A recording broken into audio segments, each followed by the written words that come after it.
In the last video, I argued that we should invest in batteries rather than electric automobiles. Why the name battery? In this video, we discuss why you should invest in batteries, what firms exist, and which ones are the biggest and best. Please keep watching until the finish. When first discussed, it was stated that raw lithium prices had increased significantly. Naturally, this led to an increase in battery prices. Recent lithium raw material futures market data show that the price is falling. In other words, we'll work with the large profits of battery firms. The cause is that while prices for commodities might increase swiftly, they can also drop more slowly. Because of this, economists around the world are most afraid of inflation. I advise batteries over electric cars because of this. Then, let's look at some representative battery companies. So which of the three representative battery companies, China, Korea, and Japan, should I pick? The cattle businesses with the highest market shares and the best growth rates are my top picks. Based in Fujian, China, CATL is a battery manufacturer and technology business that was founded in 2011. The business produces lithium-ion batteries for electric vehicles, EVs, energy storage systems, ESS, and battery management systems, BMS. Currently, domestic activities account for 95% of the battery manufacturer's revenue. The company sold 21.2 gigawatt-hours of batteries in 2019, with power battery systems accounting for 84.3% of sales and 83% of operational profit, and energy storage systems for 1.3%. In order to recover the lithium from spent batteries, CATL also works in the lithium battery materials sector, 9.4%.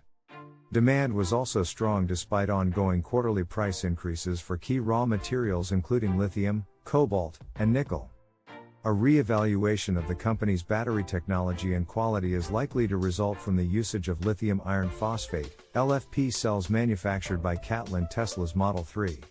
CATL is probably going to expand outside of China to other Asian markets and Europe. Along with the Model 3 and Model E, this ought to assist the business in obtaining battery supply contracts from other international OEMs. Despite the fact that CATL's LFP batteries have a lower energy density than NCM batteries, the business has partially resolved this issue by implementing cell-to-pack (CTP) technology. LFP batteries are 20% more affordable to build because they don't include cobalt. Greater stability and longevity are other benefits. We anticipate the deployment of the batteries will spread to Tesla's other EVs, like the Model Y, as the performance and economics of CATL's LFP batteries become clear through the Model 3. CATL is presently constructing a battery facility in Germany. Startup is planned for 2022. By 2026, the business intends to increase the plant's capacity to 60 gigawatt-hours. We believe that CATL's batteries will most likely be used in the Model 3 and Model Y devices that will be manufactured in Europe. The yearly battery shipments from CATL to Tesla are anticipated to exceed 20 gigawatt-hours in the long run. In China, CATL's market share has increased gradually to 52%. The business maintains close ties with the majority of the regional OEMs by supplying batteries to them, for instance, by forming joint ventures. Unlike rivals that rely on a small number of EV models, CATL is in a position to profit fully from the expansion of the EV market in China. CATL benefits from the Chinese government's EV subsidy program as well. Recently, China limited the price range of automobiles that qualify for EV subsidies to 300,000 Chinese yuan or less. In other words, Chinese OEMs making affordable EVs, and consequently, battery companies who supply them, benefit more from China's subsidy scheme.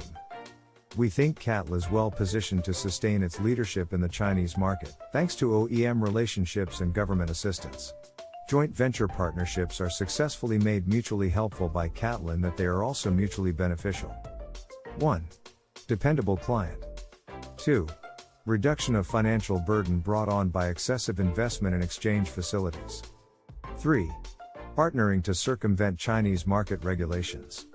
We predict that through 2025, global battery shipments will increase at a CAGR of 48% due to the rise of e-mobility, including EVs and electric motorbikes. Despite the market's quick growth, we believe there will only be a small number of battery manufacturers. Technology constraints, the strict requirements for product safety and dependability reached by top-tier suppliers, and the close relationships between current battery manufacturers and car firms are all obstacles for potential new entrants.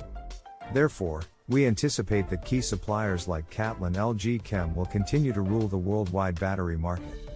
In China, CATL presently maintains a 52.0% market share, based on 2019 sales, greatly outpacing those of rivals BYD, 16.3%, and Panasonic, 5.4%, according to market research firm SNE Research. The top 5 clients of CATL, which includes BAIC, Yutong, and Geely, all of which consider CATL to be their major battery supplier, get around half of the company's exports. While rivals were either weakened, BYD and Panasonic, or driven out of the market over the past 5 years, CATL has increased its market share, supported by 1. Competitive pricing, enabled by effective production processes, and 2. Stable demand guaranteed through agreements with numerous automakers, which means the company does not rely heavily on a small number of car models. We predict that CATL will continue to dominate, with its Chinese market share likely to reach 53% in 2022 as a result of its battery supply to Tesla's Gigafactory Shanghai, which is around 10 gigawatt-hours. We think CATL will keep its competitive edge over foreign rivals in the local market, which is better pricing as a result of preferential treatment for subsidies. In addition to improved operational effectiveness, this advantage has assisted CATL in achieving industry-leading profitability. Since CATL has all the prerequisites for a significant macroeconomic rise and so deserves the greatest attention in the current market, I am really appreciative that you have stuck through this lengthy video.